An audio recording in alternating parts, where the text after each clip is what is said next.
Hi, everybody. Welcome to the Harley Carnes podcast. Harley on the headlines.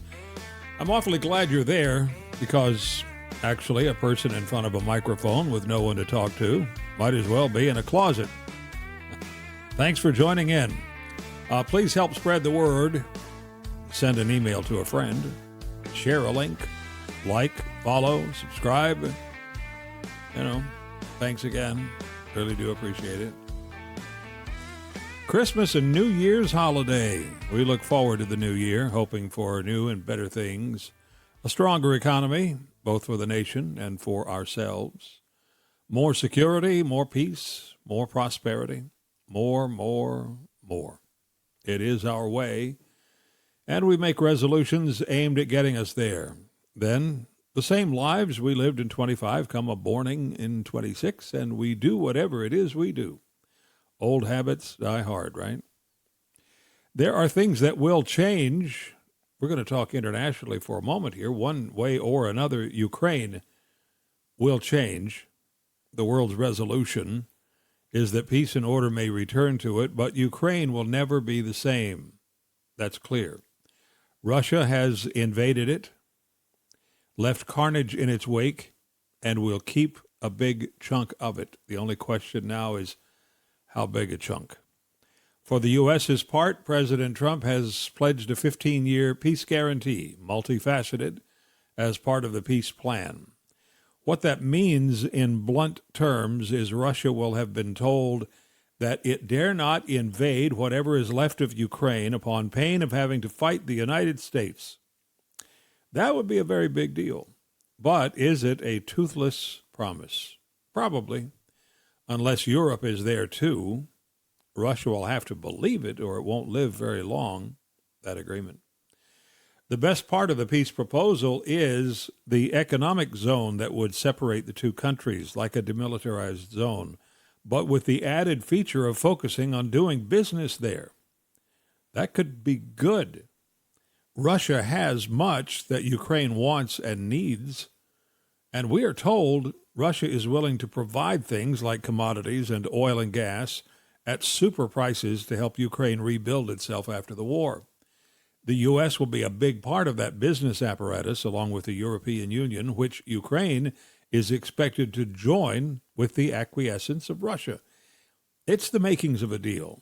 The devil is always in the details, but you can see the power in it. Once the relationships that doing good business together are fostered and formed, it does become harder to be enemies. Meanwhile, as the new year arrives, China has a whole world on edge. Beijing has built up its military to an enormous size, with now the largest navy in the world. Clearly, China expects any conflict to depend on control of the seas. Japan is rebuilding its own military because it has no real choice in the matter. And the Pentagon will depend on allies like Japan and South Korea and Australia if bad things ever do jump off there in China. Japan's defense budget, $58 billion for next year. That's up more than 9%, and it's a record over the last number of decades. Enough to both shore up its coastal defenses with a multi-layered, very high-tech system called SHIELD and make its long-distance strike capabilities better, too. We're talking about more cruise missiles, more defensive systems like Patriots and other missile batteries to stop incoming missiles and bombers. Drones, lots and lots of drones. Whatever may be coming, and there will be wars and rumors of wars.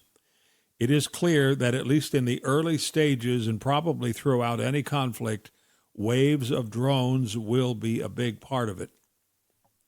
The world is rapidly developing the ability to send not just unmanned aircraft, but autonomous, intelligent squadrons of drones to attack an enemy. Other squadrons will be piloted by men and women safely hidden away in shelters on the other side of the world. The way they do it right now, they'll control the drones via satellite. And that means the next big war will also be fought in space, as adversaries seek to blind the enemy and take out their eyes in the sky where there is no atmosphere. Why do you think President Trump and the far-seeing experts in the Pentagon formed the Space Force last time around? They did that because they could see years ago where this is all heading. It won't be pretty. It will require a world that works together in that way, truly a world war. And sadly, I think it will happen. Mankind has not yet created weapons it has not ultimately put to use, starting with the club and a well-thrown rock. There's no reason to think we won't continue that well-traveled path. This is not where I thought the ruminations of this day would go. I'm sorry. This next thing has been a long time coming. The U.S. has been complaining for many years about the way the United Nations has abused the relationship with this country. The U.S. has paid the lion's share of the cost of the UN with little in return. President Trump is not the first to complain about the way the UN has treated the U.S., but he is the first to do anything about it. The U.S. has announced a humanitarian aid pledge to the UN for the coming year of $2 billion. That's a fraction of the usual $8 to $10 billion. And some years it's been as high as $17 billion. $2 billion. The U.S. is also on the hook for more than 25% of the UN's overall budget, but that's probably coming down too. In fact, President Trump has threatened to pull out of the UN altogether unless other nations pay more commensurate with their abilities. The big change is this, though. The previous habit of American administrations has been to sprinkle billions of dollars like confetti over a huge variety and number of agencies that have hands out for UN support. The humanitarian reset, is what they're calling it, aims to improve accountability, efficiency, and effectiveness by vetting, then carefully funneling money to the specific agencies. The U.S. is pushing the UN to create a more consolidated leadership authority for developing aid. The idea is to make sure that more of the people who need help actually do get it. The U.S. is not alone on this, by the way.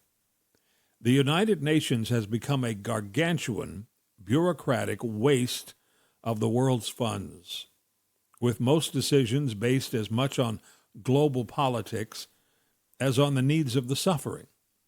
Britain, France, Germany, Japan, they're all doing the same thing we are, reducing aid allocations and demanding reforms. As the State Department put it, those UN agencies will adapt and shrink, or they'll die. And if they do adapt and improve, fact is, people who need the help will be more likely to get it. In southern Mexico, a train derailed in the state of Oaxaca. 250 passengers and crew on the train. 13 are known dead. Some of the 98 injured may not make it. It happened in that very narrow part of Mexico known as the Tehuantepec Isthmus on the interoceanic train that connects the Gulf Coast to the Pacific. Experts will figure out why the train left the tracks. The Mexican Navy runs the country's railroads. Sounds weird to us, but it works for Mexico.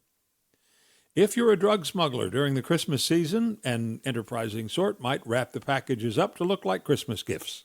That's what Kentucky police near Louisville found when they stopped a Chevy at a shopping center. A drug dog alerted, and there in the trunk were 55 pounds of meth in gift-wrapped boxes. The guy said he was driving to Idaho. The smuggler dealer just happened to stop at a mall where the police were in the midst of a drug investigation. They weren't looking for him or anything, but the dog was. The DEA and Kentucky State Police both got in on that one. You know, I did not want to encounter any study that says the following.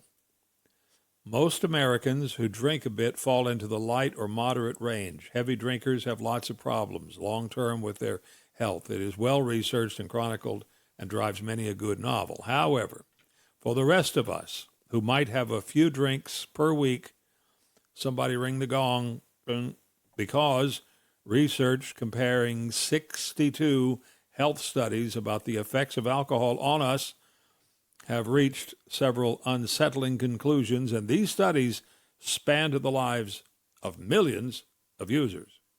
So here are the bullet points.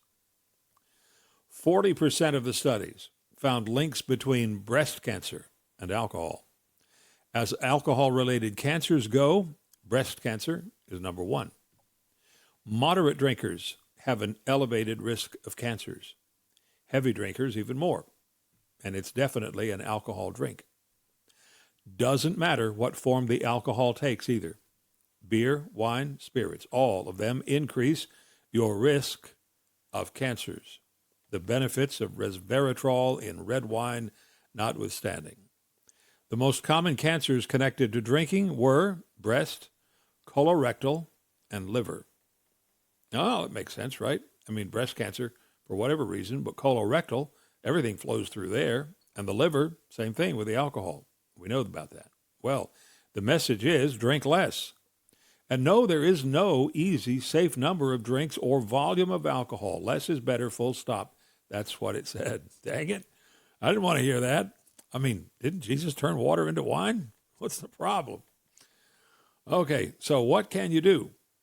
Well, you could try going dry, teetotaler, for just one whole month. Now, here's what will happen. 31 days is your goal. If you can do without alcohol that long, your liver fat will go down. Your blood pressure will improve. You will sleep better, and you will have better concentration. That's according to research. So easy for me to say, if you can do that, right? If you can do it, or even come close, the research indicates you will probably drink less going forward. You will feel better and actually be more healthy and most likely happier. There's even a move on for a resolution called Dry January, though any month will do. They've been doing Dry January for quite a while. Tell you what, it's not really fair for me to say you will have this and you will have that if you don't drink as much. So, all right, I just decided I am going to give it a try. No alcohol of any kind in the month of January. We'll see how it goes.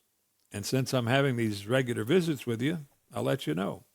And if you'll drop me a line and a bit of your story, I'll be happy to include it in some upcoming episodes, as long as there's room, This could actually turn out to be some kind of fun, Anyway, thank you for joining in today for Harley on the Headlines. We're on several platforms, and the podcast is growing. Appreciate the help. Really can't do it without you. So please, like, follow, subscribe, share the link to the people you know.